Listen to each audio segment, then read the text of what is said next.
napapagod ako kasi dala-dalawa yung roles ko. Amen. Ano kasi, ang iniisip ko, ala pa, alit-ala pala. Okay, sige na. Okay. Si Sarah, sobra niyang jolly and friendly.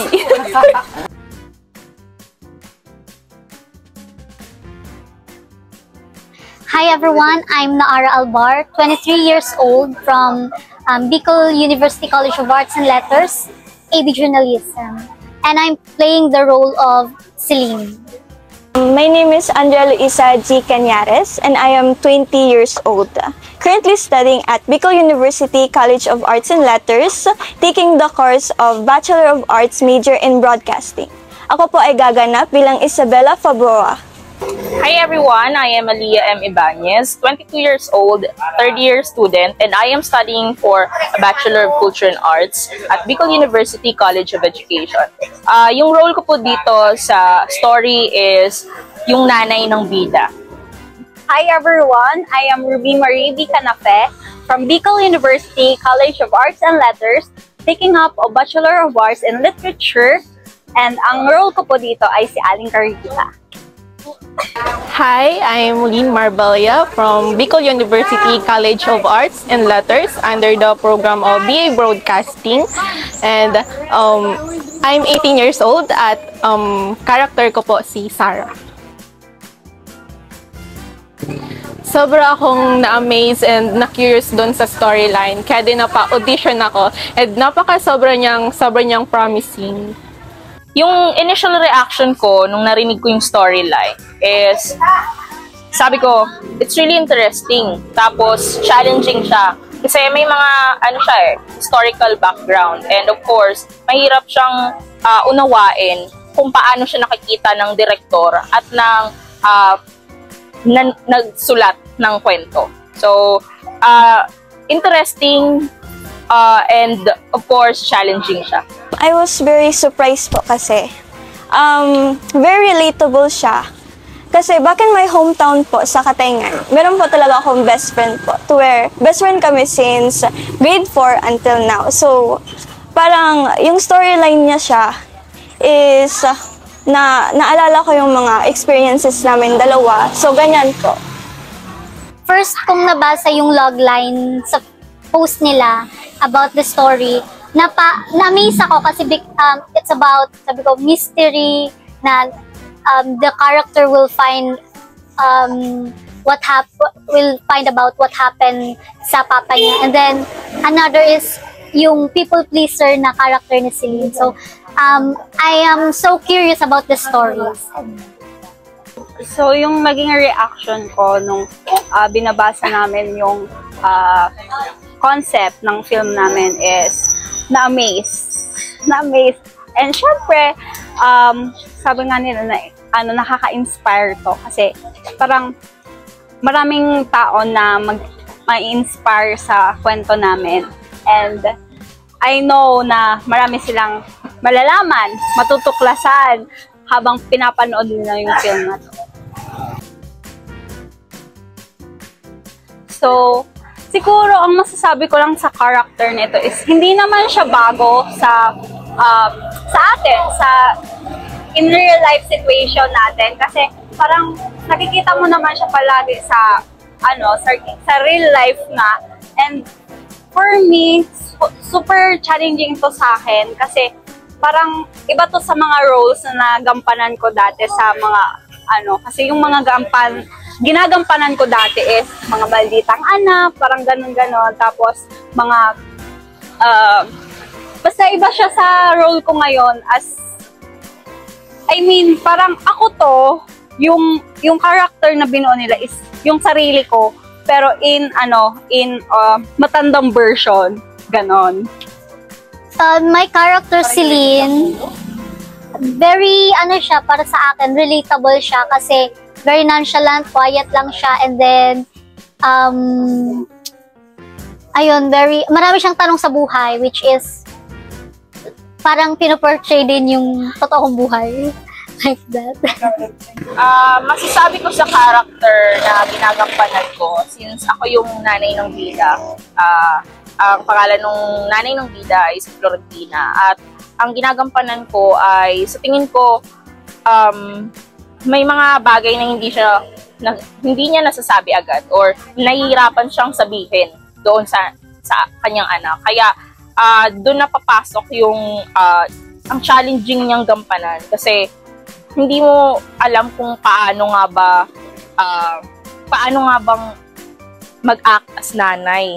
Paano mo ba mapapakita sa mga audiences, sa mga manonood kung ano ba yung nanay na iba yung pagmamahal sa anak na hindi mapakita agad, tapos paano sasabihin yung mga hindi niya nasasabi sa anak. Okay, si Sarah po is jolly siya, friendly and outgoing. So parang sobra siyang kung makipag-friend, parang talagang iko-close ka talaga niya. So parang ganun siya. And yung parang challenging sa akin sa pag-portray ng role na to is that sobrang niyang opposite sa sarili ko kasi po ako, introvert. And parang hindi ako ganun, parang hindi ako yung klase ng tao na mag-a-approach sa'yo ng first. Kailangan mo muna akong approachin. Ako muna dapat, yung parang ganun. So parang si Sarah, parang opposite po kami. Yung character ko po na si Isabella Fabroa is a very cheerful, happy, and a very supportive best friend kay Celine. And para siyang ako na din. So what makes her unique is that andyan siya kay Celine through her ups and downs. Magsasama sila. Like, hindi niya iniwan kahit nagkaroon sila ng argument. So I think that's what makes her unique. And the most challenging part is that mahirap maging happy on set and sa personal para sa akin. And first time ko din magganito, sumali sa mga productions. So, ayun. The experience is very chill talaga. Super chill, relaxing. Like, I'm very comfortable talaga makipag-usap. And ang hinhin namin lahat, like halos lahat. So, ayun, ang ganda. Sobrang saya niya and parang chill lang. Parang napaka-warm din ng mga co-actor, actresses ko. Parang yun lang, parang close friends lang, parang ganun po. Working with Studio Alapa, very calm lang. Parang sa sobrang calm, hindi kami nagpapansinan. Charot lang. Pero, wala kaming pressure kasi napaka-chill lang nila. Walang pressure sa lahat ng actors. Yun lang. So, masasabi ko na masaya na kasama sila sa set. And then,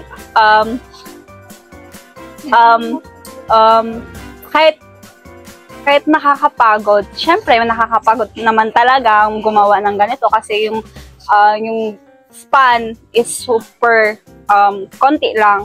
Pero with them, super saya kasi parang nakukunik namin. Parang, alam mo yun, yung parang nasa class, yung mga characteristics namin na nasa loob ng classroom is parang iba pag nasa outside. Kaya sabi ko, ganito pala sila.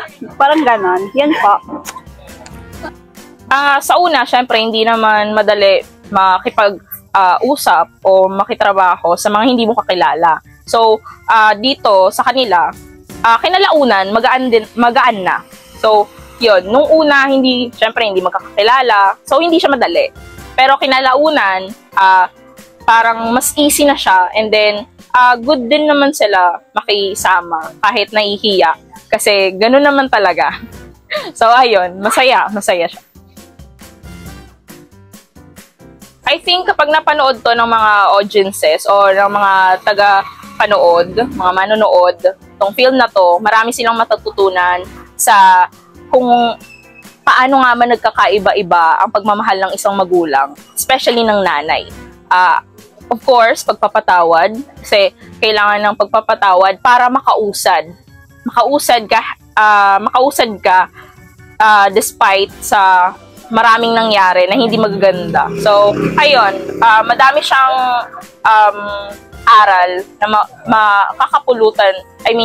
Madami siyang aral na mapupulot yung mga audience natin. So, ayun. So, pag napanood nila tong film natin, marami silang realization sa buhay nila since yung concept is in real life situations. So, yun, marami nang matututunan at maraming realizations na maano sa buhay nila. Kaya abangan nyo ang Laom. For me po, personally, I think na mati-take away nila is that kahit anong gawin mo or mga emotions na tinatago mo deep inside, merong kahit isang person na mag-support sa'yo throughout your life or kahit anong situation mo sa buhay. And I think ipapakita din ito like huwag masyado ikimkim yung mga emotions mo and just go out na lang. Parang ganyan.